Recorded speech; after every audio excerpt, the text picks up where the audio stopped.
Good morning students. कल की class में हम लॉगरिथम पढ़ रहे थे और लॉगरिथम में हमने ये पढ़ा कि कोई भी रियल नंबर है उसको हम दो तरीके से लिख सकते हैं। दो तरीके से लिखना सीखा, एक तो पावर के रूप में और एक लॉगरिथम के रूप में। जैसे कोई रियल नंबर 9 है, इस 9 को हम दो तरीके से लिख सकते हैं। एक तो पावर के रूप में अर्थात 3 की पावर 2, और यदि लॉग की फॉर्म में लिखें इज इक्वल टू 9, लॉग की फॉर्म में लिखें तो log base 3 9 is equal to 2। ये रियल नंबर को दो तरीके से हमने प्रेजेंट करना सीखा, एक पावर के रूप में और एक लॉग की फॉर्म में, और इनको आपस में इंटरचेंज करना सीखा। लॉग की फॉर्म से पावर की फॉर्म, और जो ये डिग्री की फॉर्म बोल दो, ये इसको हमने पावर या डिग्री कहा और इसको हमने बेस कहा, और ये रियल नंबर है ही। डिग्री की फॉर्म से हमने लॉगरिथम की फॉर्म में कन्वर्ट करना सीखा और लॉगरिथम की फॉर्म से डिग्री की फॉर्म में कन्वर्ट करना सीखा। ये हम पिछली क्लास में, पिछली वीडियोस में पढ़ चुके हैं। इसके अलावा हमने लॉगरिथम में ये देखा कि सामान्यतः जो ये लॉग का जो बेस होता है, ये या तो नेचुरल लॉग लिया जाता है या फिर लॉग 10। सामान्यतः ये दो पद्धतियाँ मैथमेटिक्स में यूज़ ली जाती हैं, जहाँ पर एक तो ये जो बेस है लॉग का, ये नेचुरल लॉग भी बोलते हैं इसको, ये ई होता है, या फिर इसको हम लॉग 10 मान करके कैलकुलेशन करते हैं। या तो 10 लिखा हुआ होता है, यदि लिखा हुआ नहीं है तो हम सामान्यतः उसको लॉग 10 मानते हैं। और जो लॉग ई है इसको हम नेचुरल लॉग या ln से भी रिप्रेजेंट करते हैं। ये भी हम पिछले वीडियोज में पढ़ चुके हैं। इसके अलावा पिछले वीडियोज में हमने लॉग के कुछ रिलेशंस भी पढ़े थे, जिसमें से 6, 7, 8 लगभग 8 के लगभग कुछ रिलेशंस थे, उनका भी हमने अध्ययन किया। आज हम किसी भी रियल नंबर की लॉगरिथम वैल्यू, लॉग वैल्यू कैसे कैलकुलेट करते हैं उसका अध्ययन करेंगे। How to calculate log value of any number. कोई भी नंबर है उसकी लॉग वैल्यू कैसे कैलकुलेट करते हैं ये पढ़ें। उससे पहले हम ये सीखेंगे कि लॉग वैल्यू क्या होती है और इसके कितने पार्ट होते हैं। कोई भी जो लॉग वैल्यू होती है उसके दो पार्ट होते हैं, एक तो होता है पूर्णांश कैरेक्टरिस्टिक और एक होता है भिन्नांश मैंटेसिया। जैसे एक नंबर है 632, इसकी लॉग वैल्यू यदि निकालें तो इसकी लॉग वैल्यू आएगी 2.8007। तो इसमें ये लॉग वैल्यू है, यहाँ से यहाँ तक कंप्लीट लॉग वैल्यू है। इसके दो पार्ट हैं, एक तो दशमलव से इधर की साइड, इसको तो हमने पूर्णांश कहा, और एक दशमलव के बाद में जिसको हमने भिन्नांश किया। दशमलव के राइट हैंड साइड में जो है इसको भिन्नांश, और दशमलव के जो लेफ्ट हैंड साइड में है 2, इसको हमने पूर्णांश कहा।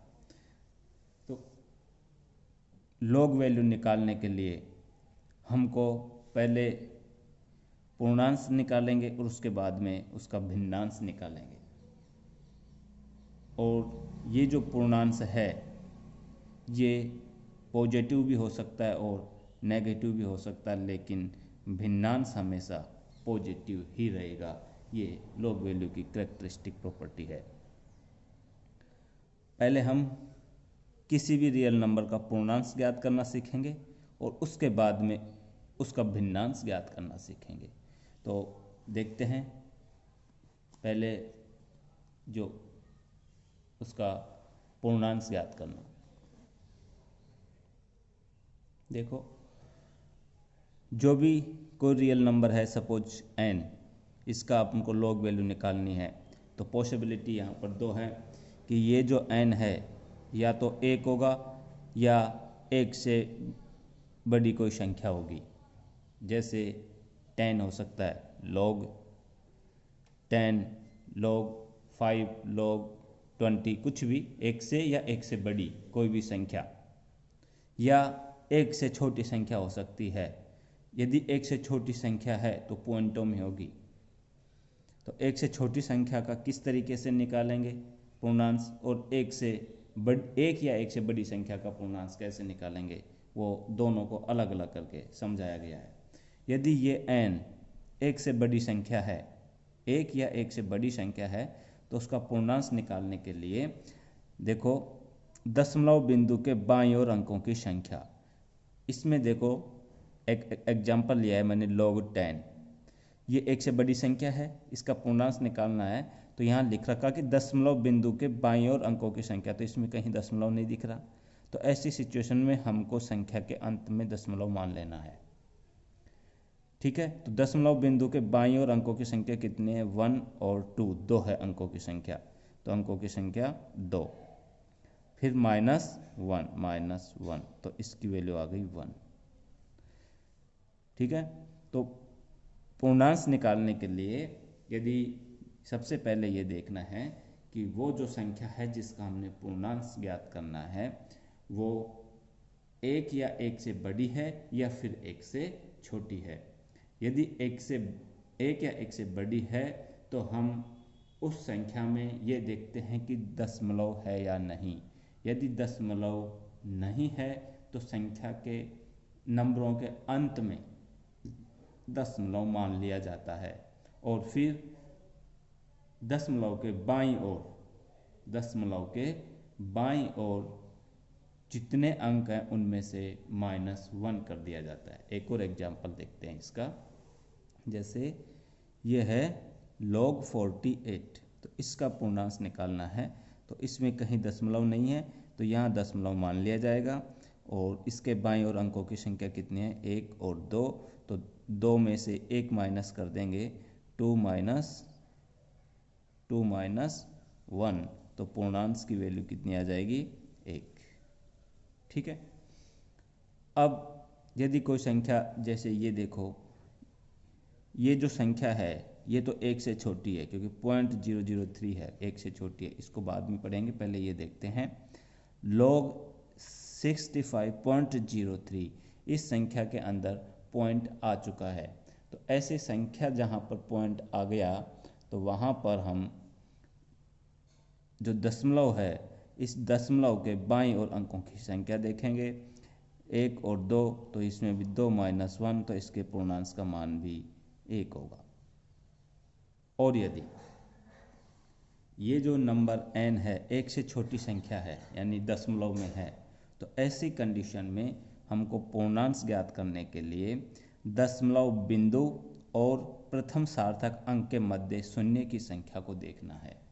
जैसे ये देखो, ये जो नंबर है 0.003, ये 1 से छोटा है, तो ऐसी कंडीशन में दशमलव और रियल सार्थक अंक जो है 3, इसके बीच में शून्य की संख्या कितनी है, 1 और 2, इनको कैलकुलेट करना है। शून्य की संख्या को, रियल नंबर और दशमलव के बीच में जो शून्य है उनकी संख्या को कैलकुलेट करना है, 1 और 2, फिर +1 और उसमें 1 जोड़ देना है, और उससे पहले किसका साइन आएगा, माइनस का, ये माइनस का साइन रहा। तो यहाँ पर इसका पूर्णांश याद करने के लिए पहले तो माइनस का साइन लगाओ, फिर ये कितने हैं, 2, तो 0 हो गए और +1 कर दिया तो 3, तो इसका पूर्णांश का मान हो गया -3। एक आध एग्जाम्पल और देखते हैं,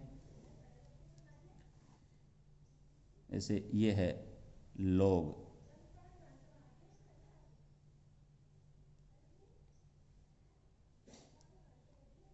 625।